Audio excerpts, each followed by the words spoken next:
This podcast is a conversation by Julie Benetti and Susan Bobrow and is a production of VI Alliance, copyright 2019. And this chart-busting hit, Alone Leave Me, courtesy of New Threads, is available everywhere.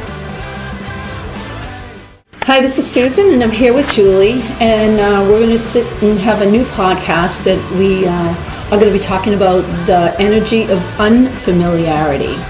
I'm not sure what you're talking about. I'm not familiar with this topic. Oh, would have you been waiting on that one? No, it just came out because you introduced it. It's so funny. It's unfamiliar. Let me introduce this in a familiar way because it's unfamiliar. Well, the familiar one we did before, I didn't even introduce. So, right, I know. That was we did. So we just did a podcast on the energy of familiarity, and I said let's do one on unfamiliar because you and I always go, and you said it as well. We always go into the unfamiliar. And when I was teaching English in Japan, and I went to Japan, it was funny. There were a lot of Canadian teachers there and teachers from the U.S. as well.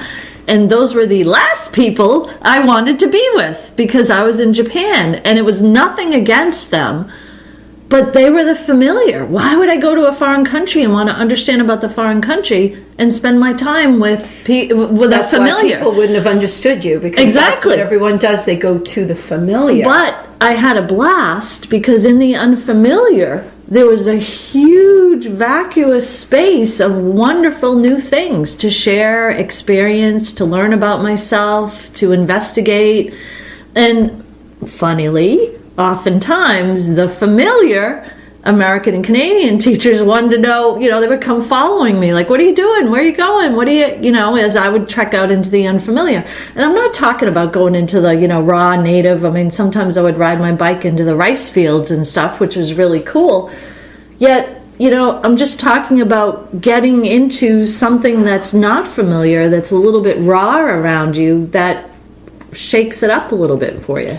So I can say for the past, I'm going to age myself, but for the past, I'll say 40 years, and I'm not 40, but, the past 40 years, I figured I'd say it before you jumped in and said it. You're not 60 either, jeez. No, but for 40 years, I was engrossed in the familiar. Everything I did, and it was comfortable, and I moved with it, and, I will never say I never fit in.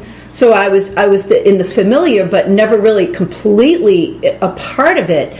And it's probably been the last 10 years that I've really kind of ventured more into the unfamiliar. And when I think about it, when you're in the familiar, there's a comfort. That's the comfort zone. You move in that, and you things are a little bit more predictable. To a degree, because everything's completely unpredictable. But you have that false sense of security that things have predictability. And then the last few years, especially, I'm really moving in the unfamiliar, and it takes a lot of, it really takes, I will say, courage. And I don't mean that I've got this courage, but I think in general it takes courage to get out of your familiar space, comfort zone, whatever, and but in doing that, I think of myself when we started talking about the aha moment, and that's I think what we're all really looking to do is have that something moves in your body, something moves, that feeling of like you just expanded, you just reached out and the universe touched you. And Oprah coined it as the aha moment. And that's how I'm gonna align it with that, because I don't know because how it's else. most familiar to people. And yet if you after doing that for so long, I found out the familiar didn't do it for me. Yeah. I didn't have those moments. I started reading everything I could, and I started to the point where I constantly try to put myself in different situations, because now the way I get those aha moments, if I want to call it that, and it doesn't really even seem the right word, but that, the other thing is like the universe reached out and touched me. That feeling I only get now is by going into the unfamiliar, and it's finding parts within myself I never knew existed. But that takes a lot to be able to face that within yourself, because when you touch it, there's other things that come to the surface that you're like, oh. Well, it takes. It's funny because as you're talking, you're bringing up, you're edging the line of like a lot of science and biology and what we actually do as humans and what our bodies interact with and how we're very habitual and even how our brains are habitual and would rather take the easy route and fill in all the blanks rather than let us see what's unfamiliar. And I've always walked a fine line between the familiar and the unfamiliar, and I've always been intrigued by what's different and what causes this little stir in me and what kind of shoots out to me and what I can interact with, and So let me ask you a question, because I'm going to interrupt you. So that you just said, and the part about that I find is something to take note of, is that you're open-minded. You're completely open-minded. Because you walk both lines, right? So you're open to whatever. You don't, there's some familiarity. The familiarity is, who you are, your energy, you're safe. But the unfamiliar is yet you don't know what's ahead. And you don't know what's behind. So what's fascinating is that is what makes you, and is more psychic. More psychic. Not that that's your goal, because who cares? But that opens up a whole. When you know things.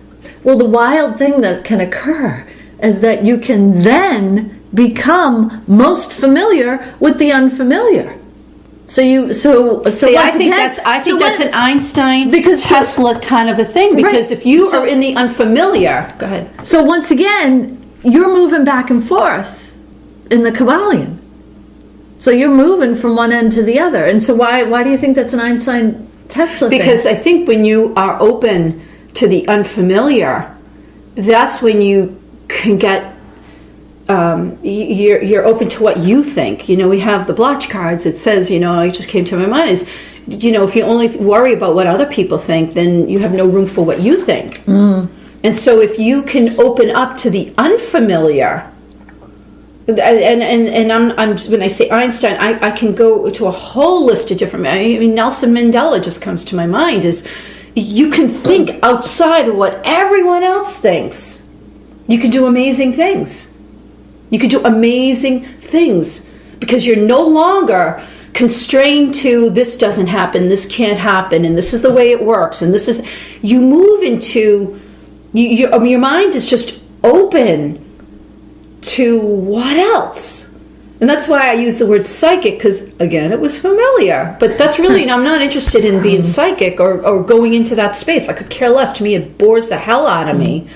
But to move into that space of anything, and that's why when you say why did I say Tesla and Einstein, I just think, and I even think even to like Nelson Mandela, I don't have to live in apartheid. This can be different. And he created a vision that was different. That's the whole. I don't know why you like the Martin Luther King. That I have a dream. It's the same.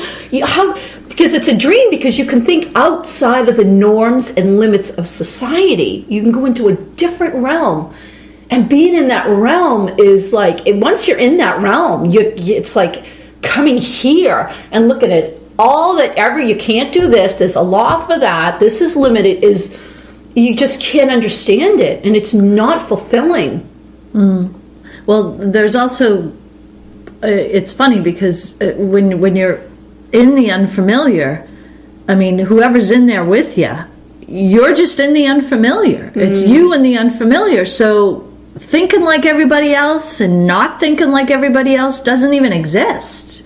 It's you in the unfamiliar with the raw energy of whatever is occurring. And of course you're going to process it. You're going to, relate to it the way you're going to relate to it. If you're going to relate to it with the familiar, then you're going to kind of like cancel out stuff.